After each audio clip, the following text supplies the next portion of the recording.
नमस्कार। आप सभी का हमारे चैनल कहानी और कविता में स्वागत है। मेरा नाम मनोज भाटिया है। अभी आप प्रेमचंद जी द्वारा लिखित कहानी दो बैलों की कथा सुनने जा रहे हैं। आप सभी से अनुरोध है, कहानी पसंद आने पर उसे अपने दोस्तों के साथ, परिवार के अन्य सदस्यों के साथ शेयर करें, हमारी कहानी को लाइक करें और चैनल को सब्सक्राइब कर हमारा उत्साह बढ़ाएं। चलिए शुरू करते हैं कहानी दो बैलों की कथा। झूरी के पास दो बैल थे, हीरा और मोती। देखने में सुंदर, काम में चौकस, डील में ऊंचे। बहुत दिनों से साथ रहते रहते दोनों में भाईचारा हो गया था। दोनों आमने सामने या आसपास बैठे हुए एक दूसरे से मूक भाषा में विचार किया करते थे। एक दूसरे के मन की बात को कैसे समझा जाता है हम कह नहीं सकते। अवश्य ही उनमें कोई ऐसी गुप्त शक्ति थी जिससे जीवों में श्रेष्ठता का दावा करने वाला मनुष्य वंचित है। दोनों एक दूसरे को चाट कर, सूंघ कर अपना प्रेम प्रकट करते। कभी कभी दोनों सींग भी मिला लिया करते थे, विग्रह के नाते से नहीं, केवल विनोद के भाव से। इसके बिना दोस्ती कुछ फुसफुसी, कुछ हल्की सी रहती है, फिर ज़्यादा विश्वास नहीं किया जा सकता। जिस वक्त ये दोनों बैल हल या गाड़ी में जोत दिए जाते और गर्दन हिला हिला कर चलते, उस समय हर एक की चेष्टा होती कि ज़्यादा से ज़्यादा बोझ मेरी गर्दन पर रहे। दिन भर के बाद दोपहर या संध्या को दोनों खुलते तो एक दूसरे को चाट चाट कर अपनी थकान मिटा लिया करते। नाद में खली भूसी पड़ जाने के बाद दोनों साथ उठते, साथ नाद में मुंह डालते और साथ ही बैठते थे। एक मुंह हटा लेता तो दूसरा भी हटा लेता था। संयोग की बात, झूरी ने एक बार गोई को ससुराल भेज दिया। बैलों को क्या मालूम वे कहाँ भेजे जा रहे हैं, समझे मालिक ने हमें भेज दिया।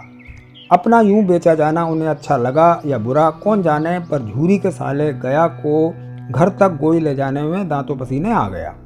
पीछे से हाँकता तो दोनों दाएं बाएं भागते, पगहिया पकड़कर आगे को खींचता तो दोनों पीछे की ओर जोर लगाते, मारता तो दोनों सींग नीची करके हुंकारते। अगर ईश्वर ने उन्हें वाणी दी होती तो झूरी से पूछते, तुम हम गरीबों को क्यों निकाल रहे हो? हमने तो तुम्हारी सेवा करने में कोई कसर नहीं उठा रखी। अगर इतनी मेहनत से काम ना चलता था तो और काम ले लेते। हमें तो तुम्हारी चाकरी में मर जाना कबूल था।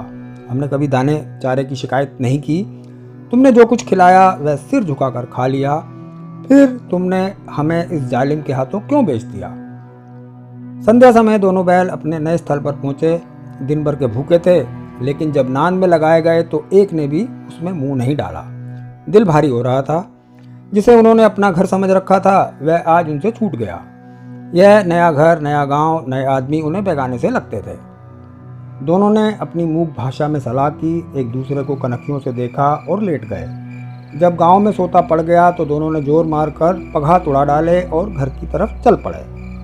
पगे बहुत मजबूत थे, अनुमान ना हो सकता था कि कोई बैल उन्हें तोड़ सकेगा, पर इन दोनों में इस समय दूनी शक्ति आ गई थी। एक एक झटके में रस्सियां टूट गई। झूरी प्रातकाल सोकर उठा तो देखा दोनों बैल चरनी पर खड़े हैं। दोनों की गर्दनों में आधा आधा गराव लटक रहा था।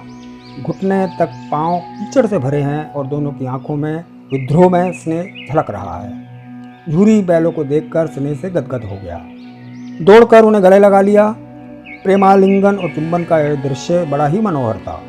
घर और गांव के लड़के जमा हो गए और तालियां बजा बजा कर उनका स्वागत करने लगे। गांव के इतिहास में यह घटना अभूतपूर्व ना होने पर भी महत्वपूर्ण थी। बाल सभा ने निश्चय किया कि दोनों पशु वीरों को अभिनंदन पत्र दिए जाने चाहिए। कोई अपने घर से रोटी लाया, कोई गुड़, कोई चोकर, कोई भूसी। एक बालक ने कहा, ऐसे बैल किसी के पास ना होंगे। दूसरे ने समर्थन किया। इतनी दूर से दोनों अकेले चले आए। तीसरा बोला, बैल नहीं है, वे उस जन्म के आदमी हैं। इसका प्रतिवाद करने का किसी को साहस नहीं हुआ। झूरी की स्त्री ने बैलों को द्वार पर देखा तो जल उठी। बोली, कैसे नमक हराम बैल हैं कि एक दिन वहाँ काम ना किया, भाग खड़े हुए। झूरी अपने बैलों पर यह आक्षेप न सुन सका। नमक हराम क्यों है? चारा दाना ना दिया होगा तो क्या करते? स्त्री ने रोब के साथ कहा, बस तुम ही तो बैलों को खिलाना जानते हो, और तो सभी पानी पिला पिला कर ही रखते हैं। झूरी ने चिढ़ाया, चारा मिलता तो क्यों भागते? स्त्री चिढ़ गई, भागे इसलिए कि वे लोग तुम जैसे बुद्धुओं की तरह बैलों को सहलाते नहीं, खिलाते हैं तो रगड़ कर जोतते भी हैं। ये दोनों ठहरे कामचोर, भाग निकले।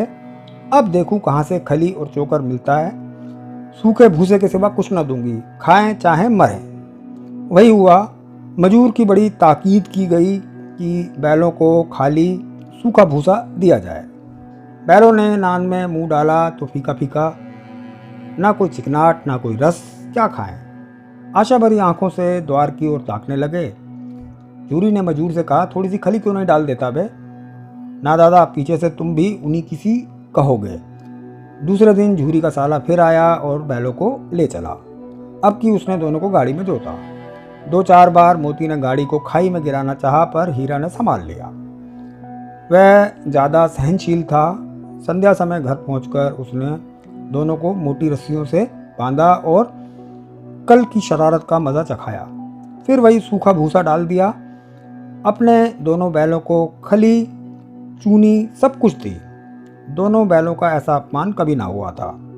झूरी इन्हें फूल की छड़ी से भी ना छूता था। उसकी टिटकार पर दोनों उड़ने लगते थे। यहाँ मार पड़ी, आहत सम्मान की व्यथा तो थी ही, उस पर मिला सूखा भूसा। दूसरे दिन गया ने बैलों को हल में जोता, पर इन दोनों ने जैसे पाँव ना उठाने की कसम खा ली थी। वह मारते मारते थक गया, पर दोनों ने पाँव ना उठाया। एक बार जब उस निर्दयी ने हीरा की नाक पर खूब डंडे जमाए तो मोती का गुस्सा काबू से बाहर हो गया। हल लेकर भागा। हल, रस्सी, जुआ, जोत सब टूट टाट कर बराबर हो गया। गले में बड़ी बड़ी रस्सियां ना होती तो दोनों पकड़ाई में ना आते। हीरा ने मूक भाषा में कहा, भागना व्यर्थ है। मोती ने उत्तर दिया, तुम्हारी तो इसने जान ही ले ली थी, अब की बड़ी मार पड़ेगी। पढ़ने दो, बैल का जन्म लिया है तो मार से कहाँ तक बचेंगे। गया 2 आदमियों के साथ दौड़ा आ रहा था। दोनों के हाथों में लाठियां हैं। मोती बोला, कहो तो दिखा दूं मजा, मैं भी लाठी लेकर आ रहा है। हीरा ने समझाया, नहीं भाई, खड़े हो जाओ, मुझे मारेगा तो मैं 1-2 को गिरा दूंगा। नहीं, हमारी जाति का यह धर्म नहीं है। मोती दिल में ऐंठ कर रह गया। गया पहुंचा और दोनों को पकड़कर ले चला। कुशल हुई कि उसने इस वक्त मारपीट ना की, नहीं तो मोती पलट पड़ता। आज दोनों के सामने फिर वही सूखा भूसा लाया गया। दोनों चुपचाप खड़े रहे। घर में लोग भोजन करने लगे। उस वक्त एक छोटी सी लड़की 2 रोटियां लिए निकली और दोनों के मुंह में देकर चली गई। उस एक रोटी से इनकी भूख तो क्या शांत होती, पर दोनों के हृदय को मानो भोजन मिल गया। यहाँ भी किसी सज्जन का वास है। लड़की भैरों की थी। उसकी माँ मर चुकी थी। सुतेली माँ उसे मारती रहती थी, इसलिए इन बैलों से एक प्रकार की आत्मीयता हो गई थी।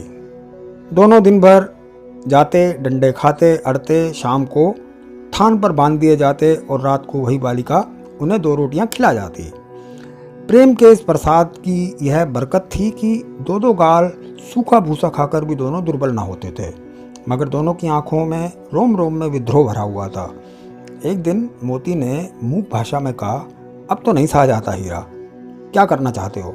एक आध को सींगों पर उठाकर फेंक दूंगा, लेकिन जानते हो वह प्यारी लड़की जो हमें रोटियां खिलाती है उसी की लड़की है जो इस घर का मालिक है। यह बेचारी अनाथ हो जाएगी तो मालकिन को फेंक दूं, वही तो इस लड़की को मारती है। लेकिन औरत जात पर सींग चलाना मना है, यह भूल जाते हो। तुम तो किसी तरह निकलने ही नहीं देते। बताओ, तोड़ाकर भाग चलें?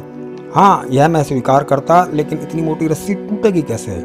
इसका एक उपाय है, पहले रस्सी को थोड़ा चबा लो, फिर एक झटके में जाती है।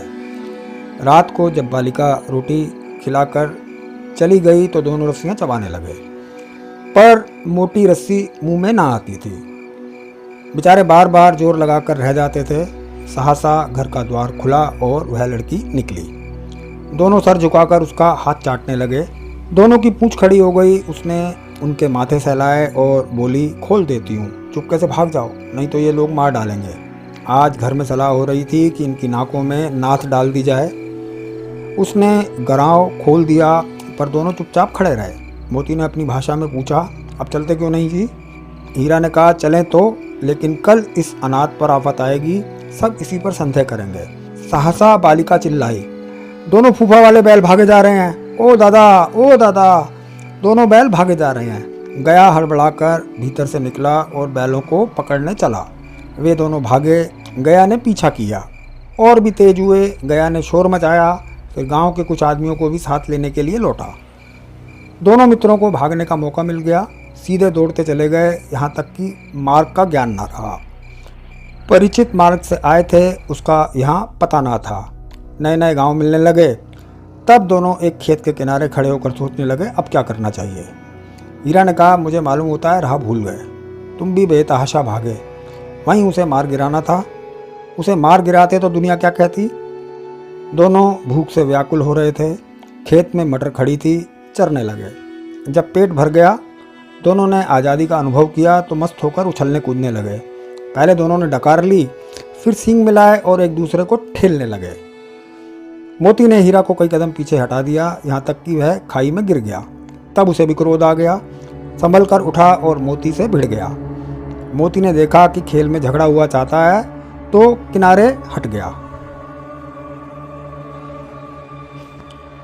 अरे ये क्या, कोई सांड ढोकता चला आ रहा है। हाँ, सांड ही है। वह सामने आ पहुंचा। दोनों मित्र बगले झांक रहे थे। सांड पूरा हाथी था। उससे भिड़ना जान से हाथ धोना है, लेकिन ना भिड़ने पर भी जान बचती नजर नहीं आती। इन्हीं की तरफ आ भी रहा है। कितनी भयंकर सूरत है। मोती ने मूक भाषा में कहा, बुरे फंसे, जान बचेगी, कोई उपाय सोचो। हीरा ने चिंतित स्वर में कहा, अपने घमंड में फूला हुआ है, आरजू विनती ना सुनेगा, भाग क्यों ना चलें। भागना कायरता है, तो फिर यहीं मरो। बंदा तो 9-2-11 होता है, और जो दौड़ाए, तो फिर कोई उपाय सोचो जल्द। उपाय यह है कि उस पर दोनों जने एक साथ चोट करें।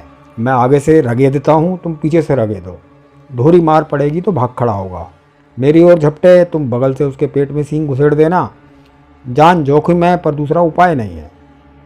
दोनों मित्र जान हथेली पर लेकर लपके। सांड को भी संगठित शत्रुओं से लड़ने का तजुर्बा ना था। वह तो एक शत्रु से मल्लयुद्ध करने का आदी था। ज्यों ही हीरा पर झपटा, मोती ने पीछे से दौड़ाया। सांड उसकी तरफ मुड़ा तो हीरा ने रगेदा। सांड चाहता था कि एक एक करके दोनों को गिरा दे, पर ये दोनों भी उस्ताद थे, उसे वह अवसर ना देते थे। एक बार सांड झल्लाकर हीरा का अंत कर देने के लिए चला था कि मोती ने बगल से आकर उसके पेट में सींग भोंक दिया। सांड क्रोध में आकर पीछे फिरा तो हीरा ने दूसरे पहलू में सींग चुभो दिया। आखिर बेचारा जख्मी होकर भागा और दोनों मित्रों ने दूर तक उसका पीछा किया, यहाँ तक कि सांड बेदम होकर गिर पड़ा। तब दोनों ने उसे छोड़ दिया। दोनों मित्र जीत के नशे में झूमते चले जाते थे। मोती ने सांकेतिक भाषा में कहा, मेरा जी चाहता था कि बच्चे को मार ही डालूं। हीरा ने तिरस्कार किया, गिरे हुए बैरी पर सींग ना चलाना चाहिए, यह सब ढोंग है। बैरी को ऐसा मारना चाहिए कि फिर ना उठे। अब घर कैसे पहुंचोगे वह सोचो, पहले कुछ खा लें तो सोचें। सामने मटर का खेत था ही। मोती उसमें घुस गया। हीरा मना करता रहा, पर उसने एक ना सुनी। अभी 2 ही 4 ग्रास खाए थे कि आदमी लाठियां लिए दौड़ पड़े और दोनों मित्र को घेर लिया। हीरा तो मेड़ पर था, निकल गया। मोती सींचे हुए खेत में था। उसके खुर कीचड़ में धंसने लगे, ना भाग सका, पकड़ लिया गया। हीरा ने देखा संगी संकट में है तो लौट पड़ा। फंसेंगे तो दोनों फंसेंगे। रखवालों ने उसे भी पकड़ लिया। प्रातकाल दोनों मित्र कांजी हाउस में बंद कर दिए गए। दोनों मित्रों को जीवन में पहली बार ऐसा साबिका पड़ा था कि सारा दिन बीत गया और खाने को एक दिन का भी ना मिला। समझ में ना आता था यह कैसा स्वामी है। इससे तो गया फिर भी अच्छा था।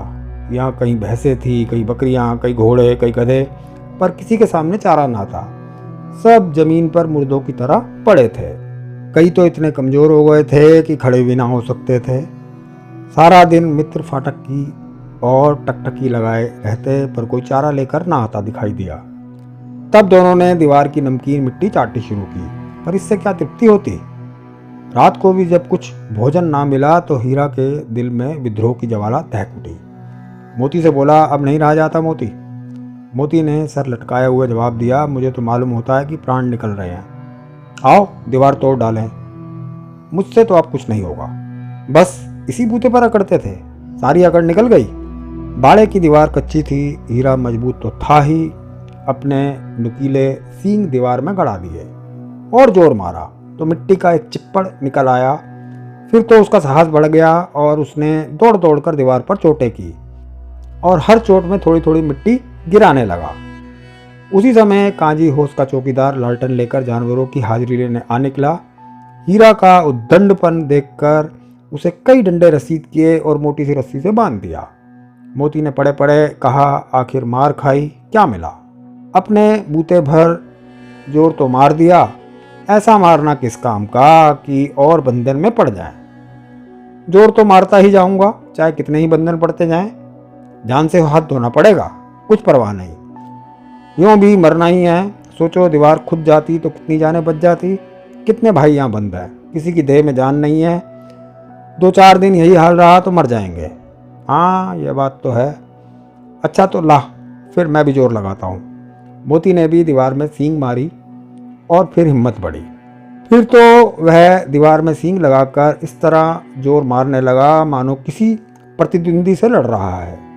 आखिर कोई 2 घंटे की जोर आजमाई के बाद दीवार ऊपर से लगभग 1 हाथ गिर गई। उसने दूनी शक्ति से दूसरा धक्का मारा तो आधी दीवार गिर पड़ी। दीवार का गिरना था कि अधमरे से पड़े हुए सभी जानवर चेत उठे। तीनों घोड़ियां सरपट भाग निकली, फिर बकरियां निकली, उसके बाद भैंस भी खिसक गई, पर गधे अभी तक ज्यों के त्यों खड़े थे। हीरा ने पूछा, तुम दोनों क्यों नहीं भाग जाते? एक गधे ने कहा, जो कहीं फिर पकड़ लिए जाए तो क्या हर्ज है, अभी तो भागने का अवसर है, हमें तो डर लगता है। आधी रात से ऊपर जा चुकी थी। दोनों गधे अभी तक खड़े सोच रहे थे कि भागें या ना भागें, और मोती अपने मित्र की रस्सी तोड़ने में लगा हुआ था। जब वह हार गया तो मोती ने कहा, तुम जाओ, मुझे यहीं पड़ा रहने दो, शायद कहीं भेंट हो जाए। मोती ने आंखों में आंसू लाकर कहा, तुम मुझे इतना स्वार्थी समझते हो? हीरा, हम और तुम इतने दिनों एक साथ रहे हैं, आज तुम विपत्ति में पड़ गए हो तो मैं तुम्हें छोड़कर अलग हो जाऊं? हीरा ने कहा, बहुत मार पड़ेगी, लोग समझ जाएंगे कि यह तुम्हारी शरारत है। मोती ने गर्व से कहा, जिस अपराध के लिए तुम्हारे गले में बंधना पड़े, उसके लिए अगर मुझे मार पड़े तो क्या चिंता। इतना तो हो ही गया कि 9-10 प्राणियों की जान बच गई, वे सब तो आशीर्वाद देंगे। यह कहते हुए मोती ने दोनों गधों को सींगों से मार मार कर बाड़े से बाहर निकाला और तब अपने बंदूक के पास आकर सो रहा। भोर होते ही मुंशी और चौकीदार तथा अन्य कर्मचारियों में कैसी खलबली मची, इसकी लिखने की जरूरत नहीं। बस इतना ही काफी है कि मोती की खूब मरम्मत हुई और उसे भी मोटी रस्सी से बांध दिया गया। 1 सप्ताह तक दोनों मित्र वहीं पड़े रहे। किसी ने चारे का एक तृण भी ना डाला। हाँ, एक बार पानी दिखा दिया जाता था, यही उनका आधार था। दोनों इतने दुर्बल हो गए थे कि उठा तक नहीं जाता था। ठठरियाँ निकल आई थी। एक दिन बाड़े के सामने डुग्गी बजने लगी और दोपहर होते होते वहाँ 50-60 आदमी जमा हो गए। तब दोनों मित्र निकाले गए और लोग आकर उनकी सूरतें देखते और मन फीका करके चले जाते। ऐसे मृतक बैलों को कौन खरीदेगा? सहसा एक दड़ियल आदमी, जिसकी आंखें लाल थीं और मुद्रा अत्यंत कठोर, आया और दोनों मित्रों के कूलों में उंगली गोदकर मुंशी जी से बातें करने लगा। चेहरा देखकर अंतर्ज्ञान से दोनों मित्रों का दिल कांप उठा। वह कौन है, क्या है और क्यों टटोल रहा है, इस विषय में उन्हें कोई संदेह ना हुआ। दोनों ने एक दूसरे को भीत नेत्रों से देखा और सर झुका लिया। हीरा ने कहा, गया के घर से नाहक भागे, अब तो जान ना बचेगी। मोती ने अश्रद्धा के भाव से उत्तर दिया, कहते हैं भगवान सबके ऊपर दया करते हैं, उन्हें हमारे ऊपर दया क्यों नहीं आती? भगवान के लिए हमारा जीना मरना दोनों बराबर है। चलो अच्छा ही है, कुछ दिन उसके पास तो रहेंगे। एक बार उस भगवान ने उस लड़की के रूप में हमें बचाया था, क्या अब ना बचाएंगे? यह आदमी छुरी चलाएगा, देख लेना। तो क्या चिंता है, मांस, खाल, सींग, हड्डी सब किसी न किसी के काम तो आएगी। नीलाम हो जाने के बाद दोनों मित्र उस दड़ियल के साथ चले। दोनों की बोटी बोटी कांप रही थी, बेचारे पांव तक ना उठा सकते थे, पर भय के मारे गिरते पड़ते भागे जाते थे, क्योंकि वह जरा भी चाल धीमी हो जाने पर डंडा जमा देता था। राह में गाय बैलों का एक रेवड़ हरे भरे हार में चरता नजर आया। सभी जानवर प्रसन्न थे, चिकने चपल, कोई उछलता था, कोई आनंद से बैठा पागुर करता था। कितना सुखी जीवन था इनका, पर कितने स्वार्थी हैं ये सब। किसी को चिंता नहीं इनकी कि उनके 2 भाई बादिक के हाथ पड़े कैसे दुखी हैं। सहसा दोनों को ऐसा मालूम हुआ कि परिचित रहा है। हाँ, इसी रास्ते से गया उन्हें ले गया था। वही खेत, वही बाग, वही गांव मिलने लगे। प्रतिक्षण उनकी चाल तेज होने लगी। सारी थकान, सारी दुर्बलता गायब हो गई। यह लो, अपना ही हार आ गया। इसी कुएं पर हम पुरसलाने आया करते थे, यही कुआं है। मोती ने कहा, हमारा घर नज़दीक आ गया है। हीरा बोला, भगवान की दया है, मैं तो अब घर भागता हूँ, यह जाने ना देगा। इसे मैं मार गिराता हूँ। नहीं नहीं, दौड़कर थान पर चलो, वहाँ से आगे हम ना जाएंगे। दोनों उन्मत्त होकर बछड़ों की भांति उलेले करते हुए घर की ओर दौड़े। वह हमारा थान है। दोनों दौड़कर अपने थान पर आए और खड़े हो गए। दड़ियल भी पीछे पीछे दौड़ा चला आता था। झूरी द्वार पर बैठा धूप खा रहा था। बैलों को देखते ही दौड़ा और उन्हें बारी बारी से गले लगाने लगा। मित्रों की आंखों से आनंद के आंसू बहने लगे। वे झूरी के हाथ चाट रहे थे। दड़ियल ने आकर बैलों की रस्सियां पकड़ ली। झूरी ने कहा, मेरे बैल हैं। तुम्हारे बैल कैसे हैं? मैं मवेशी खाने से नीलामी में खरीद कर लाया हूँ। मैं तो समझता हूँ चुराए लिए जाते हो। चुपके से चले जाओ, मेरे बैल हैं, मैं बेचूंगा तो बिकेंगे। किसी को मेरे बैल नीलाम करने का क्या अख्तियार है? जाकर थाने में रपट करा दूंगा। मेरे बैल हैं, इसका सबूत यह है कि ये मेरे द्वार पर खड़े हैं। दड़ियल झल्लाकर बैलों को जबरदस्ती पकड़ ले जाने के लिए बढ़ा। उसी वक्त मोती ने सींग चलाया। दड़ियल पीछे हटा, मोती ने पीछा किया। दड़ियल भागा, मोती पीछे दौड़ा। गांव के बाहर निकल जाने पर वह रुका, पर खड़ा दड़ियल का रास्ता वह देख रहा था। दड़ियल दूर खड़ा धमकियां दे रहा था, गालियां निकाल रहा था, पत्थर फेंक रहा था और मोती विजयी शूर की भांति उसका रास्ता रोके खड़ा था। गांव के लोग यह तमाशा देखते थे और हंसते थे। जब दड़ियल हार कर चला गया तो मोती अकड़ता हुआ लौटा। हीरा ने कहा, मैं तो डर गया था कि कहीं तुम गुस्से में आकर मार ना बैठो। अब ना आएगा। जो गोली मरवा दे, मर जाऊंगा पर उसके काम ना आऊँगा।